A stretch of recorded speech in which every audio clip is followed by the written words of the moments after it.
नाज़रीन, मैं इस वक्त 24 साला शुमाइला के साथ मौजूद हूँ। हमारी कोशिश होती है कि हम इस बाबरकत महीने में कुछ नेकी में थोड़ा सा अपना भी हिस्सा डाल सकें, कोई किसी के हक में बेहतरी। वैसे तो हम पूरा साल कोशिश ही करते हैं, लेकिन ऐसे मौके पर वो अफराद जिन्हें वाकई हमारी बेहद जरूरत है, वो खाने तक नहीं पहुंच सकते, कहीं आवाज नहीं बुलंद कर सकते, हम उनकी पुकार बने। तो जब मुझे शुमाइला के बारे में पता चला तो यकीन करें कि दिल खून के आंसू रोया कि एक औरत इतनी भी बेबस हो सकती है।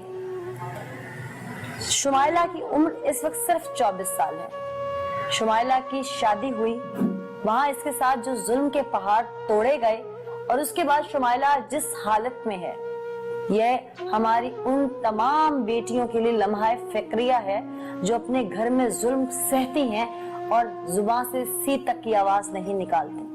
शुमाइला के साथ क्या हुआ उसी की जुबान से जानते हैं और पूरी कोशिश करेंगे कि शुमाइला को इंसाफ दिला सकें। शुमाइला, आपकी उम्र इस वक्त 24 साल है। जब आपकी शादी हुई उस वक्त कितनी उम्र थी आपकी? 19 साल थी। 19 साल उम्र थी जी। आपने कितना पढ़ा है? मैट्रिक की। मैट्रिक किया है। कितनी बहनें हैं आपकी? बहनें तो माशाल्लाह हम ज्यादा हैं। कितनी हैं? 8। 8 बहनें हैं। हाँ जी। आप कितने नंबर पे हैं? मैं 5वें नंबर। 5वें नंबर पे हैं। आपकी जब शादी हुई वो आपकी अरेंज मैरिज थी, लव मैरिज थी? अरेंज मैरिज थी आपकी। हाँ जी। आपकी जहाँ शादी हुई उन लोगों ने एंगेजमेंट की, आना जाना रखा पहले आपके घर के? नहीं। हाँ जी, रखा। कितना अर्सा एंगेजमेंट रही आपकी? ये 6 महीना रही। शादी की बहुत जल्दी थी उन लोगों को कि शादी। शौहर आपसे उम्र में बड़े थे? हाँ जी, बड़े हैं। कितने? ज्यादा बड़े हैं। अंदाजन यही कोई होंगे 7-8 साल बड़े। 7-8 साल बड़े हैं आपसे। जी। ठीक। आपकी शादी को 5 साल अब तक बीत चुके हैं। हाँ जी। इन 5 सालों या 5 साल पहले जब आपकी शादी हुई तो आप अपने कदमों पर चल के ससुराल गई थी? हाँ जी। कदमों पर चल के? हाँ जी, मैं बिल्कुल ठीक ठाक थी। बिल्कुल ठीक? हाँ जी। क्या हुआ फिर आपके साथ कि आज आप इस हालत तक पहुंच गई हैं? मेरी बेटी होने वाली थी, मेरी कमर पे टीके लगे थे 2। पहले दिन से बताइए जो आपके साथ हुआ। पहले शादी के सिर्फ 8 दिन मेरे साथ ठीक रहे हैं मेरे शोहर, मेरे ससुराल वाले। मेरे शोहर मेरे बहुत मारते थे मुझे, बगैर बात ही, कोई बात भी नहीं होती थी, बस पता नहीं दिमाग का मसला था या क्या था उनको। साइको पेशेंट थे? हाँ जी। अच्छा जी। फिर तो मारते थे बगैर बात। मैं हालांकि घर के हर काम करती थी, उनको भी बोंग पाए बना के भेजती थी जो वो काम करते हैं। अच्छा, वो नाश्ते का काम करते हैं? हाँ जी। और वो पतीले आप बनाती थी? हाँ जी, पतीले मैं ही बनाती थी, फिर धोती भी थी, सारा काम मैं नहीं करना था। फिर मेरे बेबी होने वाला था, जब भी इन्होंने मेरे से इसी तरह वजन वगैरह उठवाया, हालांकि मुझे डॉक्टर ने मना किया हुआ था, पर मेरी डीएनसी होगी।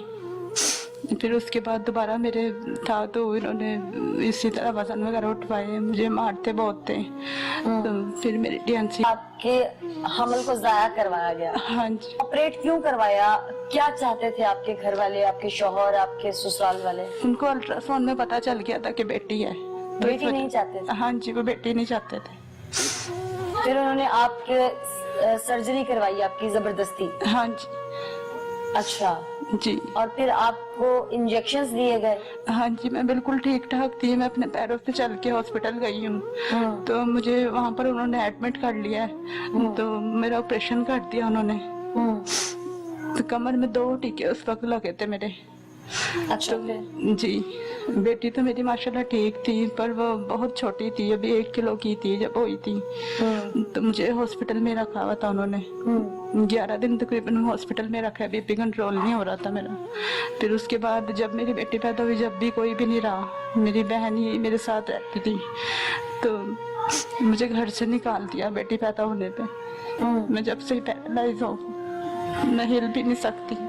आप 2 साल से ऐसे ही पेट के बल लेटी हुई हैं? हाँ जी। यानी आप सीधा नहीं लेट सकती? उसकी वजह क्या है? कमर पे टीके लगे थे, उसकी वजह से नीचे का हिस्सा खत्म हो गया। आपका शौहर अपनी बेटी को देखने, यानी जो बच्ची का बाप है, वो अपनी बच्ची को देखने तक नहीं आया? नहीं, कभी नहीं आया। कभी देखा भी नहीं फोन करने की? हाँ जी, बहुत की बात करने की? हाँ जी। ससुराल में कौन कौन है आपके? सास ससुर नंदे देवर उनके घर में भी बेटियां हैं, नंदे हैं आपकी, आपने पूछा नहीं कि मुझ पे ये जुल्म क्यों? पूछा था, जब भी मुझे उन्होंने मारा हॉस्पिटल में आके। हॉस्पिटल में मारा? हाँ जी। क्यों? बस हिम्मत रखें, हिम्मत रखें, आपने बहुत हिम्मत दिखाई है अब तक, हिम्मत रखें। क्यों मारा उन्होंने? बेटी पैदा होने पे। नहीं, आपके हॉस्पिटल में जब नंदे और सास ससुर आए, उनके सामने ही। पोती देखी? हाँ जी। तो आपने कहा नहीं कि इसमें मेरा क्या कसूर है? जी मैंने कहा था। हम्म। बस वो दिमाग का मसला है या क्या मसला, उन्हें ये अल्लाह बेहतर जानता।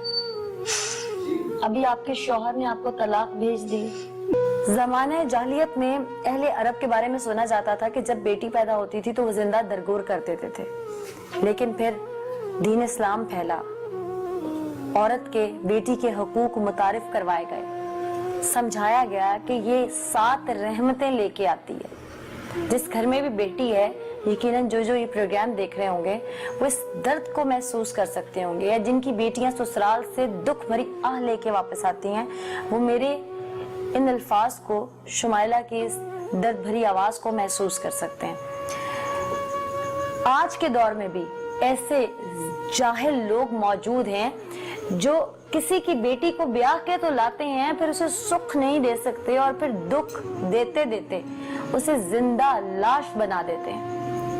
फिर जब अल्लाह उन्हें बेटी देता है तो वो उससे भी तकलीफ में मुब्तला हो जाते हैं, और वो जिसको ब्याह के लाए होते हैं वो भी किसी की बेटी होती है, फिर अपनी पैदा हुई भी बेटी की वजह से उस पर जुल्म करते हैं। खुदारा अल्लाह पनाह दे ऐसे लोगों से, हर बेटी को, हर बहन को महफूज रखे ऐसे लोगों से। आज शुमाइला जिस स्टेज पे मौजूद है, इसके जिम्मेदार इसके ससुराल वाले हैं। इसके जिम्मेदार वो डॉक्टर्स भी हैं जिन्होंने सब कुछ जानते बूझते हुए ये प्री मैच्योर डिलीवरी करने की कोशिश की, जिन्होंने शुमाइला को इंजेक्शंस दिए, जिनका ये मेडिकल सेटअप बना हुआ है। ये जिस भी किसी डॉक्टर के लाइसेंस से वो जगह अप्रूव्ड थी, वो खुद भी जिम्मेदार है। उसके बाद दूसरी जिम्मेदारी इसके ससुराल वालों की है। अब शुमाइला को बाहर जाने की जरूरत है। पाकिस्तान में उसका इलाज मुमकिन नहीं। गरीब वालिदैन के पास जो कुछ था वो बेच कर लगा चुके, यहाँ तक के बाप ने अपना घर तक बेच डाला। 8 बेटियों का वो बाप है। शुमाइला के बाद भी अभी इसकी बहनें हैं जिनकी शादियां होनी हैं। आज इस माह रमजान के महीने में मेरी आप सबसे हाथ जोड़ के अपील है कि शुमाइला को सपोर्ट कीजिए, फाइनेंशियल सपोर्ट कीजिए। शुमाइला को इलाज कराने के लिए, बैरून मुल्क जाने के लिए जितने रुपए दरकार हैं, एक बेटी को वापस पांव पे खड़ा करना है। उन जालिमों ने जिस हद तक पहुंचा दिया, उस जुल्म से बाहर निकालना है। वो बेटी जो आज अपनी बेटी को उठा नहीं सकती, उस बेटी के मुस्तकबिल का सवाल है ये माँ ठीक हो जाए। इसलिए दिल खोल कर दीजिए, शायद आपका दिया हुआ उस नन्ही मासूम का मुस्तकबिल सवार दे, शुमाइला का मुस्तकबिल सवार दे, और इसे एक बार फिर से वो जिंदगी मिल जाए जिसका ये हक रखती है, और जिसके लिए वो मासूम बच्ची हक रखती है जो इससे पैदा हुई है। शुमाइला, आपकी बेटी का नाम क्या है? हुरैन। हुरैन जी। हुरैन को देखा, अब मिलती है आपसे आके? जी। आती है? जी। मामा कहना आ गया उसे? जी। 2 साल की हो गई। हाँ जी, माशाल्लाह। आप उसे उठा नहीं सकती? नहीं। दिल चाहता है? बहुत दिल चाहता है मेरा अपनी बच्ची को उठाऊं, उसे खुद संभालूं, पर मैं हिल भी नहीं सकती। आपको जिस हॉस्पिटल में लेके गए उसका नाम क्या था?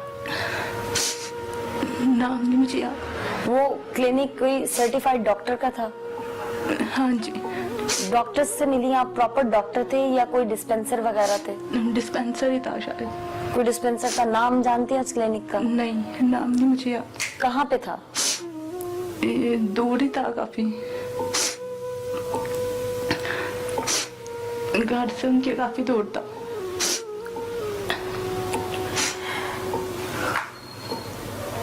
हम लालच की बुनियाद पर अगर कोई गुनाह करते हैं तो हम ये क्यों भूल जाते हैं कि वो जिसकी लाठी बेआवाज है, वो जो हर सांस का मालिक है, जिसके चंद सेकंड जिंदगी का भरोसा हम नहीं, उस रब के हाथ में, उस रब को क्यों भूल जाते हैं हम? वो डिस्पेंसर, वो मेडिकल असिस्टेंट्स, वो डॉक्टर, सो कॉल्ड डॉक्टर, जाली डॉक्टर, वो ऐसे लोग जो लोगों की जिंदगियां दांव पे लगा देते हैं, या जिसने भी शुमाइला का ये हाल किया होगा, शुमाइला को उसकी शक्ल नहीं याद, लेकिन आज वो तो शुमाइला की शक्ल देख सकता है। खुदारा खुदारा बाज आ जाइए। हम जब भी ऐसा कोई क्रैकडाउन करते हैं या ऑपरेशन करते हैं इन जाली डॉक्टर्स के खिलाफ, उसके पीछे कहीं ना कहीं कोई शुमाइला होती है, उसके पीछे कहीं ना कोई मासूम जिंदगी गुल हो चुकी होती है, जो कि हम नहीं चाहते। आज का प्रोग्राम मेरा सिर्फ करने का मकसद ये था कि शुमाइला के लिए जितनी भी मैं इमदाद समेट सकूं और इस तक पहुंचा सकूं, वो शायद इसके लिए कम है, क्योंकि ये अपने कदमों पे खड़ी हो जाए, इससे ऊपर कुछ नहीं चाहिए। मैं फिर वही कहूंगी कि आप दिल खोलकर शुमाइला तक पहुंचाइए। शुमाइला का ऑपरेट बाहर के मुल्क में होगा, जिसके लिए 1-2 लाख नहीं, 10, 15, 20 लाख की जरूरत भी पड़ सकती है। एयर एम्बुलेंस करवानी पड़ सकती है, वहां की fees, doctors, visa, air tickets, attendant की टिकट, कोई कम खर्चा नहीं है। तो जिस किसी की अपनी बेटी इस मुसीबत से गुजरी हो, ससुराल के दुख दर्द से गुजरी हो, या जिंदगी उसकी गुल हो गई हो, वो माँ बाप या वो बहन भाई तो समझ सकते हैं शुमाइला का दर्द क्या है। मुझे मारने की धमकियां दे रहे हैं। मैं तो पहले ही मरी हुई हूँ, ना मैं जिंदा में हूँ ना मैं मरा हुआ में हूँ। मुझे तो जिंदा लाश उन लोगों ने बना दी है, मैं तो हिल भी नहीं सकती। आपके ससुराल में से आपसे कोई मिलने आया उसके बाद? नहीं, कोई भी नहीं आया। धमकी देने के लिए कोई चल के आया? हाँ जी, धमकी देने के लिए आई है, मेरी सास आई है आपके पास? हाँ जी, मैं स्क्रीनशॉट दे देती हूँ। अच्छा। हाँ जी, वो कहते मेरी बहनों के घर खराब करेंगे और मुझे मारने की धमकियाँ दे रहे हैं वो। मैं तो पहले मरी हुई हूँ, मुझे क्या मारेंगे वो लोग। मैं इंसाफ चाहती हूँ कि मेरे साथ इंसाफ हो। मेरे अब्बू जाते हैं थाने में, लेकिन थाने वाले भी नहीं सुनते। क्यों नहीं सुनते? वो भी नहीं सुनते, वो कंप्लेन ही नहीं लिखते। क्या वजह है? कोई पैसों की डिमांड करता है? नहीं, बस इसी तरह कहते हैं कि कल आना, रोजाना। थाना कौन सा लगता है आपको? धर्मपुरा। थाना धर्मपुरा लगता है? हाँ जी।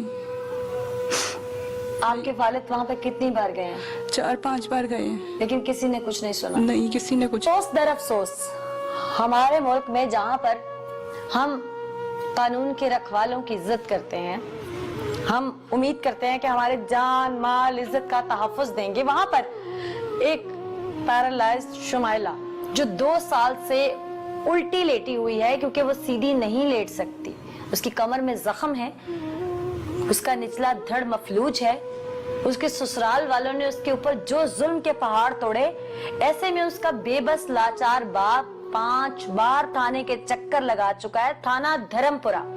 लेकिन उसे हर बार यही कहा जाता है कि बाद में आना, कल आना, फिर आना, कल सुनेंगे, सुबह आना।